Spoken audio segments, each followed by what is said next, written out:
Hey, what's up? This is Illy Zamaron. Welcome to my YouTube channel. Today's video is about vocal effects on the Roland SP-404 Mark II. I've been really excited to make this video because I'm a vocalist and this is gonna cover some more detailed stuff that you guys asked to learn about. If this is your first time here, please like and subscribe. Run it. All right, let's go over the tech and connecting everything before you start your vocal effects. The first thing you need, obviously, microphone. I use the Shure SM58. It's a great microphone, pretty much used at venues all over the country. It works well, man. XLR to 1/4-inch cable. This is gonna be clutch because you only have a 1/4-inch input on the 404 Mark II, so that's what you gotta use. All right, so you just connect here, boom. Then you wanna take your 1/4-inch and you're gonna plug that into the input on the bottom right side of your Mark II. And then you have a switch to the left of where you just plugged your cable in. It says mic and guitar. Make sure that's switched to mic. Also, I use this mic stand just because I like to be hands-free so I can have both hands to use at the same time. Now what you wanna do is power on your SP. The next thing you wanna do is hit the external source button on your Mark II. Boom. And now you should be live. So once you have the external source button lit up and you can hear your audio and your channel going, you can adjust the gain. You can do that two ways. You can either use the gain knob down here.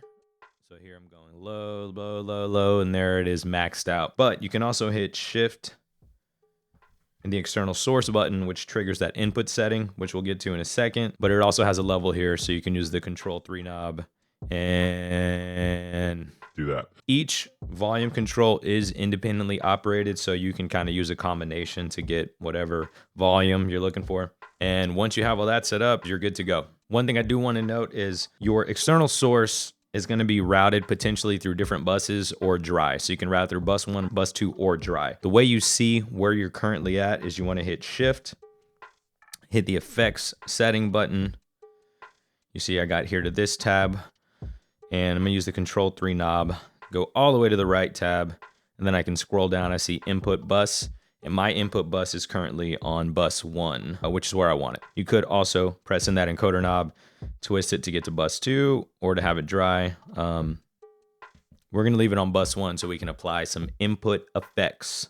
So we're gonna apply an input effect on our vocal channel.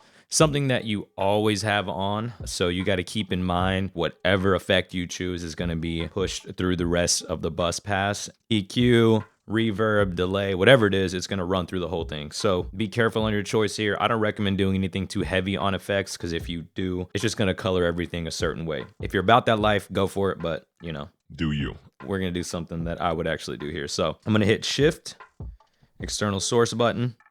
That brings me to this menu on my display. What I want to do next is hit the encoder knob in to access this input effects. And boom, now we're at the input effects setting. So it's automatically on bypass. We want to select something and then tweak it. So let's press in on the encoder knob. Auto pitch. Vocoder. Guitar amp, no. Chorus, no. Juno chorus. So you can see all kinds of effect options. Ooh, yeah.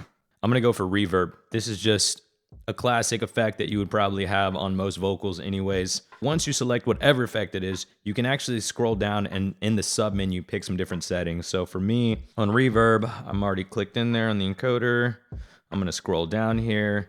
You can pick your room type, your time, your level, and you would just use the control knobs at the top to select what it is you want to do. Whenever you power off your SP, some of the other effect settings, like the global ones up here, can change. Usually they just default back. However, if you set up an effects input setting, whatever setting you place it on, it will stay the same. It won't be active automatically, so you will have to go back and select which input effect that you want. But the good part is whatever adjustments you made stay the same, so that's cool. All right, now that we have our input effects all set up on our SP-404 Mark II, we can start getting into adding some different effects.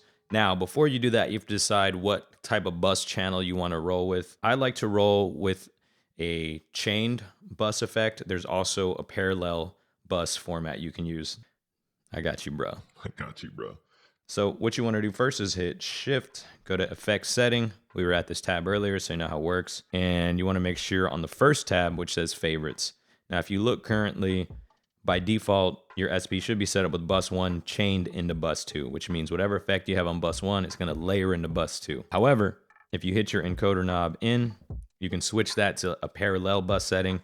This means that you're going to have different effects on each one, and they won't input or chain into each other. If you want to get super advanced, you can fill these other 2 buses with an additional effect each. So you could have 4 bus effects plus your input effects, which is a total of 5 possible effects stacking. I don't recommend that because it might get a little messy, but it is very cool for creative kind of exploration and experimenting. So, You know, you do you. you can bypass all buses, obviously, on the pads themselves if you're hitting remain and whatever that pad is. I do that if I don't want the beat to be affected. So if I'm rapping over a beat I made and I just want the vocals affected, then I would hit remain on all the pads, and I'll show you what that looks like. Right now, if I were to play one of these pads, or let's say I'll just play a pattern from the pads that I made.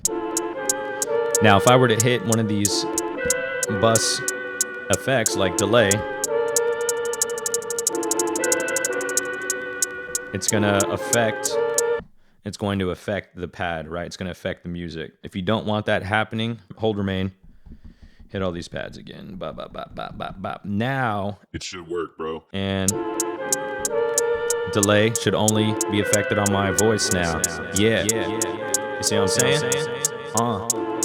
Before we get into stacking effects, we're going to start with just the basics, and I'm going to show you some of the vocal effects that I like the most for what I'm doing, which is rap. If you sing, it's probably pretty much the same thing too, but you know. So let's get the beat running.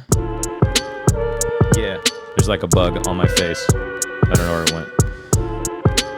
And let's kick out the drums for a second. Let's go here. Yeah.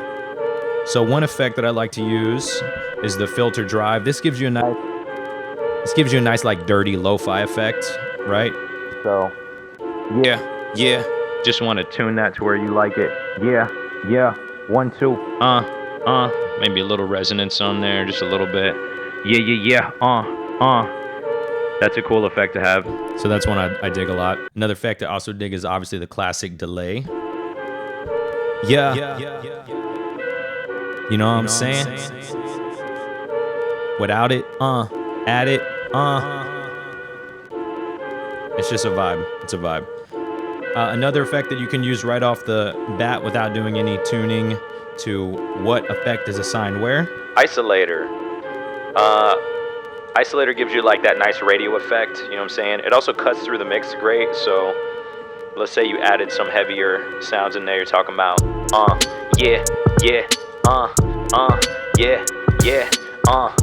Another thing I like to do is the DJ effects looper. That's this guy right here. It's a little tricky. Be careful. Be careful, bro. That's all I can say. It can get real dicey. So automatically it's off. When I turn it on, it's going to start looping my voice, and then I can do like a DJ scratch effect. So I'm going to go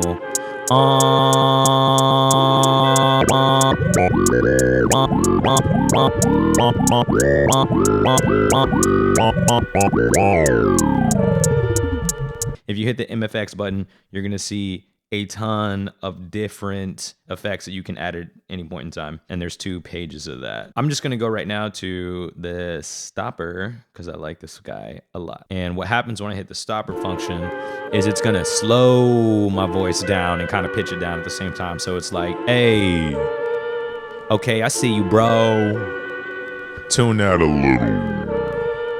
This is cool if you're doing raps because you can be like, yeah, once again, I'm going down.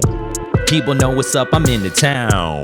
To me, this is like a Texas DJ Screw, Houston type vibe. 1, 2, yeah. Hit them with that down south, let them know. The chorus is also a great effect that you can use. So again, I'm gonna hit my MFX, scroll to the second page. There it is, chorus. And then the last one I'm gonna show you guys is the chromatic PS. Again, also located on the MFX button. You want to scroll down here, chromatic PS. Do what you do, I'ma do what I do. I said do what you do, I'ma do what I do. You guys can sample that royalty free, that's yours, take it. Hey, that does it for my video on vocal effects on the Roland SP-404 Mark II. Hopefully it's helpful. Let me know how you use some of these effects with your vocals, and if there's other things that you have questions about, just leave it in the comment section below. I love talking to you guys and trying to find out new and cool ways to use the 404. And if you want to learn about vocal stacking, meaning using multiple buses to stack, then stay tuned. I have another video covering vocal stacking using the buses on the Roland SP-404. Until next time, thank you for tuning in. Stay creative. Run it.